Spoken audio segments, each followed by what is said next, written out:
నమస్తే. భగవద్గీతలో 18వ అధ్యాయం మోక్ష సన్యాస యోగంలో 50వ శ్లోకము. సిద్ధిం ప్రాప్తో యథా బ్రహ్మ తథాప్నోతి నిబోధ మే సమాసేనైవ కౌంతేయ నిష్ఠా జ్ఞానస్య యా పరా. సో భగవానుడు ఇక్కడ సిద్ధిం అని స్టార్ట్ చేశారు. సిద్ధిం ప్రాప్తో యథా బ్రహ్మ. సో సిద్ధిం అంటే ఈ కర్మయోగాన్ని, అంటే ఈ తనకి సాధకుడికి తనకి నిర్దేశించిన స్వకర్మని స్వధర్మాన్ని చక్కగా ఆచరించి ఆ ఫలితాన్ని గనక పరమాత్మకి సమర్పించి ఆరాధిస్తే అతడికి జ్ఞాన యోగానికి కావాల్సిన ఎలిజిబిలిటీ లభిస్తుంది. సో అలా లభించిన ఆ సాధకుడికి చివరిగా అల్టిమేట్ గా కావాల్సిందేంటి? పరమాత్మ ప్రాప్తి.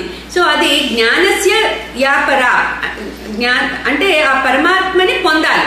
సో ఇప్పుడు ఇతనికి ఓన్లీ ఆ జ్ఞానానికి కావాల్సిన ఎలిజిబిలిటీ వచ్చింది. సో ఎలిజిబిలిటీ వచ్చిన తర్వాత అతడు ఇప్పుడు ఏం చేస్తే ఆ పరమాత్మని ఫైనల్ కల్మినేషన్, ఈ మొత్తం సాధనకి ఫైనల్ కల్మినేషన్ పరమాత్మని పొందడమే.